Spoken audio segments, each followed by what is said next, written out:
കേരള ചരിത്രത്തിൻ്റെ മതചരിത്രം എടുക്കുമ്പോൾ അതിൽ പ്രധാനപ്പെട്ട ഒരു ഘടകം തന്നെയാണ് ശബരിമലയും വിശ്വാസങ്ങളും. ഉത്തരേന്ത്യയിൽ നിന്നും തുടങ്ങിയ പല ഇടങ്ങളിൽ നിന്ന് കേരളത്തിലേക്ക് പല മതങ്ങൾ എത്തിച്ചേർന്നിട്ടുണ്ട്. അതിൽ തന്നെ ഉത്തരേന്ത്യയിൽ നിന്ന് എത്തിച്ചേർന്ന ബുദ്ധമതം ഏറ്റവും കൂടുതൽ കേരളത്തിൽ വേരോടിയിട്ടുണ്ട്. പ്രാചീന ഇന്ത്യയിൽ പ്രത്യേകമായ ഒരു മതമൊന്നും പിന്തുടരാതെ ദ്രാവിഡ ആചാരങ്ങൾക്ക് മുൻതൂക്കം കൊടുത്ത് പോന്നിരുന്ന ഒരു സമയമുണ്ട്. ആ കാലത്തെ ആചാരം സമ്പ്രദായങ്ങളും കുലദൈവങ്ങളെയും പ്രകൃതി ശക്തികളെയും കേന്ദ്രീകരിച്ചായിരുന്നു. ഈ ഒരു അവസരത്തിലാണ് ജൈന ബുദ്ധമതങ്ങൾ കേരളത്തിൽ വേരോടുന്നത്. അതായത് ക്രിസ്തു വർഷത്തിനൊക്കെ ഒരുപാട് മുമ്പ് തന്നെ സ്വാഭാവികമായും ജനങ്ങൾ ഈ മതങ്ങളിലേക്ക് ആകൃഷ്ടരായിരുന്നു. ഇതിൽ തന്നെ ഏറ്റവും പ്രാധാന്യം ബുദ്ധമതത്തിന് തന്നെയാണ്. അശോകന്റെ രണ്ടാം ശാസനം എന്നറിയപ്പെടുന്ന ഗിർനാർ ശാസനത്തിൽ ബുദ്ധമതത്തിന്റെ ആഗമനം വ്യക്തമായി പറഞ്ഞിട്ടുണ്ട്. കേരളത്തിൽ എന്നതുപോലെ പാണ്ഡ്യം, ചോളം തുടങ്ങിയ രാജ്യങ്ങളിലും മൃഗങ്ങളുടെയും മനുഷ്യരുടെയും ചികിത്സയ്ക്ക് വേണ്ട ആധുനിക ശാലകൾ നിർമ്മിച്ചതായി പറയുന്നുണ്ട്. മനുഷ്യരുടെയും മൃഗങ്ങളുടെയും സ്നേഹവും കാരുണ്യവും ഒക്കെ ബുദ്ധമതത്തിന്റെ അടിസ്ഥാന തത്വങ്ങളായിരുന്നുവല്ലോ. ഒപ്പം തന്നെ അശോകന്റെ 13ാം ശിലാലിഖിതത്തിൽ അശോകൻ സ്വയം ബുദ്ധമതത്തിലേക്ക് പരിവർത്തനം ചെയ്തതും ചോളാചേര, പാണ്ഡ്യ രാജ്യങ്ങളിൽ ധർമ്മപ്രചാരണം നടത്തിയതും പറയുന്നുണ്ട്. ചില ബുദ്ധസിദ്ധന്മാർ തന്നെ ബുദ്ധപ്രചാരണത്തിന് വേണ്ടി തെക്കേ ഇന്ത്യയിൽ വന്നതായി പറയുന്നുണ്ട്. അതുകൊണ്ട് തന്നെ അശോകന്റെ ഭരണകാലത്ത്, അതായത് BC 3ാം നൂറ്റാണ്ട് കാലഘട്ടത്തിൽ തന്നെ ബുദ്ധമതം കേരളത്തിൽ എത്തിയെന്ന് പറയാൻ സാധിക്കും. അശോകന്റെ കാലം മുതൽ AD 6ാം നൂറ്റാണ്ട് വരെയുള്ള കാലഘട്ടത്തിൻ്റേത് എന്ന് പറയത്തക്ക തരത്തിൽ ഒരു വിഗ്രഹങ്ങളും ഇവിടെ നിന്ന് ലഭിച്ചിട്ടില്ല. എന്നാൽ ഇതിനൊരു കാരണമുണ്ട്. അത്രയും കാലം കേരളത്തിൽ ഉണ്ടായിരുന്നത് ഹീനയാന ബുദ്ധിസം അഥവാ വിഗ്രഹാരാധനയൊന്നും ഇല്ലായിരുന്ന ബുദ്ധിസം ആയിരുന്നു. അതിനുശേഷമാണ് മഹായാന ബുദ്ധിസം കേരളത്തിൽ വേരോടുന്നത്, വിഗ്രഹാരാധനയോട് കൂടിയുള്ള ബുദ്ധിസം. എന്നാൽ കൊല്ലം, ആലപ്പുഴ തുടങ്ങിയ ജില്ലകളിൽ നിന്ന് ധാരാളം ബുദ്ധവിഗ്രഹങ്ങൾ കണ്ടുകിട്ടിയിട്ടുണ്ട്. ഇത് മഹായാന ബുദ്ധിസ സമയത്തുണ്ടായിരുന്നു എന്നുള്ളതാണ് വിശ്വസിക്കുന്നത്. അതിൻ്റെ കൂടെ തന്നെ ഒരു കാരണം കൂടി വ്യക്തമാക്കാനായി സാധിക്കും. കൊല്ലവും ആലപ്പുഴയുമെല്ലാം വാണിജ്യ നഗരങ്ങളായിരുന്നുവല്ലോ അന്ന് കേരളത്തിൽ. ഇതിനു പുറമെ ബുദ്ധമതത്തിന്റെ ഒരു കേന്ദ്രമായിരുന്നല്ലോ ഇന്നത്തെ ശ്രീലങ്ക. 12ാം നൂറ്റാണ്ടിന് ശേഷം ബുദ്ധമതമൊക്കെ ഈ ഭാഗങ്ങളിൽ ക്ഷയിച്ചു തുടങ്ങുന്നത്. അതിനുശേഷം ഈ ബുദ്ധകേന്ദ്രങ്ങൾ ഹൈന്ദവ കേന്ദ്രങ്ങളായി മാറി തുടങ്ങി. കോട്ടയം ജില്ലയിലെ നീലംപേരൂർ ഭഗവതി ക്ഷേത്രം പണ്ടൊരു കാലത്ത് ബുദ്ധ ദേവാലയമായിരുന്നു.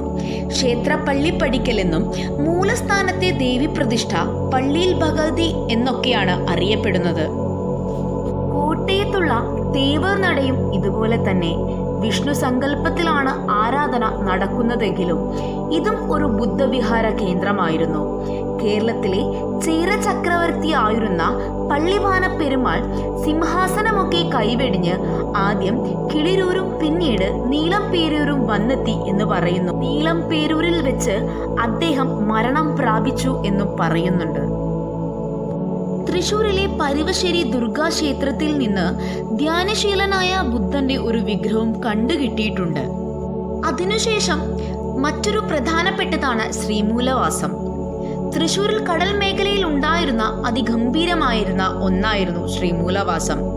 ഇത് ഭാരത പ്രശസ്തി ആർജിച്ച ഒന്നായിരുന്നു. പ്രകൃതിക്ഷോഭത്തിലാണ് ഇത് നശിച്ചു പോയിട്ടുള്ളത്. ആയി രാജാവായിരുന്ന വിക്രമാദിത്യ വരഗുണന്റെ പാലിയം ശാസനത്തിൽ ഇതിനെ തെളിവ് നൽകിയിട്ടുണ്ട്. വരഗുണൻ ഒരു വലിയ ഭൂഭാഗം തന്നെ ശ്രീമൂലവാസം പാണ്ഡവർക്ക് നൽകുന്നതാണ് ഇതിൽ പറയുന്നത്. ശാസനത്തിന്റെ 2 ഏടുകൾ മാത്രമാണ് ഇന്ന് ലഭ്യമായിട്ടുള്ളത്.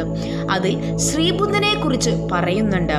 ഒപ്പം കടൽക്ഷോഭത്തിൽ നിന്നും ശ്രീമൂലവാസത്തെ രക്ഷിക്കാനായി അപേക്ഷിക്കുന്നതായും കാണാവുന്നതാണ്. അമ്പലപ്പുഴയ്ക്കും തൃക്കുന്നപ്പുഴയ്ക്കും ഇടയിലാണ് ഈ സ്ഥലമെന്ന് പൊതുവെ ഏറ്റവും അംഗീകരിച്ചിട്ടുള്ളത്. തൃക്കുന്നപ്പുഴയ്ക്ക് അടുത്തായി ശ്രീമൂലം എന്ന് പറഞ്ഞൊരു സ്ഥലം പോലുമുണ്ട്. അതായത് കടൽക്ഷോഭത്തിൽ ഒരു ബുദ്ധവിഹാരം തകരുകയുണ്ടായി.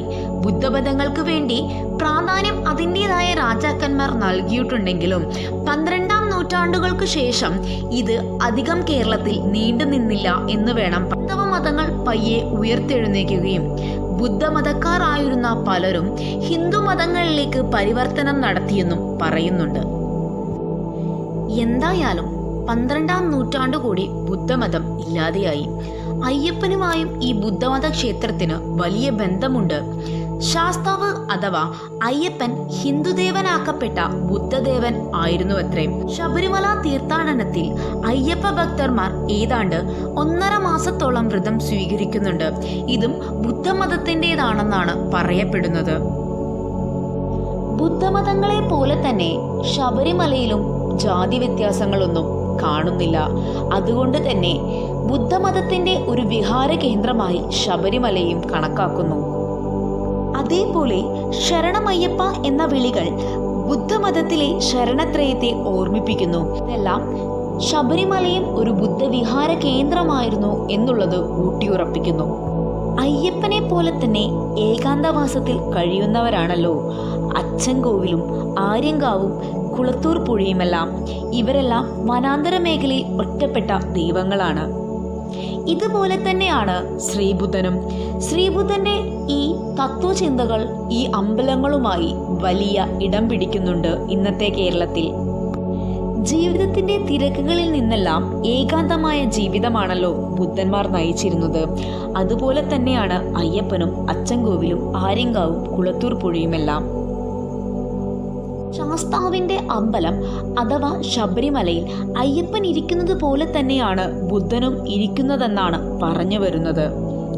പറഞ്ഞ പല കാര്യങ്ങളും പല പണ്ഡിതന്മാരും അംഗീകരിക്കുന്നുണ്ടെങ്കിലും അതിലും കൂടുതൽ അത് അംഗീകരിക്കാത്ത പണ്ഡിതന്മാരാണ് ഇന്നുള്ളത്.